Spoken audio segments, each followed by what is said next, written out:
Bonsoir, merci d'être avec nous. Bienvenue dans le 20h de France 2. Voici les titres du journal.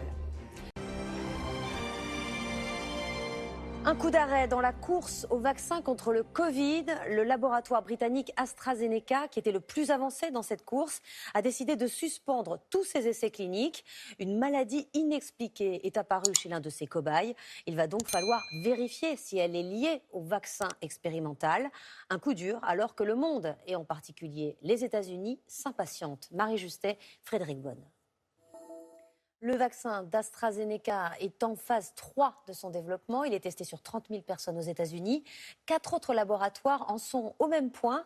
Quelles sont les différentes étapes à franchir avant de pouvoir mettre un vaccin sur le marché? Simon Ricotier, Abdel Zouiwesh, avec notre bureau à Montpellier. Jean-Paul Chapelle. Bonsoir Anne-Sophie. Totalement lié à la crise du Covid, mais c'est vrai que le confinement a fait bondir les commandes en ligne. Oui, c'est l'ex-record de 657 000 salariés, dont près d'un tiers à temps partiel. Ce secteur est le premier employeur privé de France. 50 000 emplois créés en 10 ans. Alors depuis 2018, c'est stable, voire en léger recul de 0,2% par an. Auchan n'est pas le premier à supprimer des emplois. En 2018, Carrefour a fait un plan social, 2400 postes en moins. Casino a vendu des magasins, 2000 emplois perdus en 2 ans. Et en janvier dernier, Cora a supprimé 900 emplois. Alors ce secteur supprime des emplois, mais paradoxalement, il recrute aussi beaucoup. Les 3 grands du secteur, chez Leclerc, chaque magasin est indépendant, mais c'est 133 000 salariés au total. Chez Carrefour, 105 000. Et chez les Mousquetaires, enseigne Intermarché et Netto, 88 000. La grande distribution reste le premier recruteur de jeunes sans qualification. 80 000 embauches encore prévues cette année, dont 4 000 apprentis, notamment dans les... Merci Jean-Paul.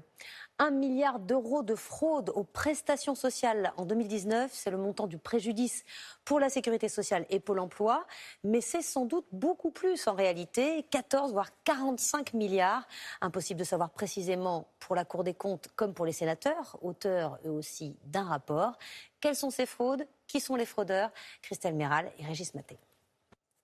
Bonsoir Anne-Claire Poignard. Bonsoir.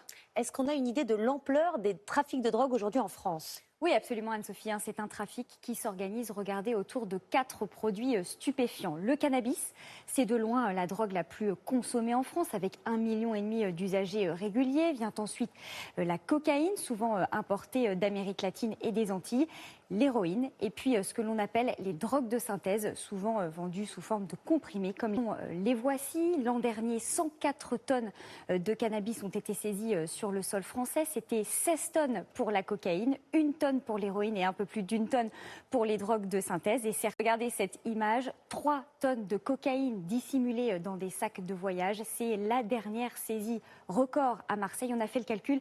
Cette cargaison, si elle avait été revendue au détail, eh bien c'était 210 millions d'euros de recettes potentielles pour les trafiquants.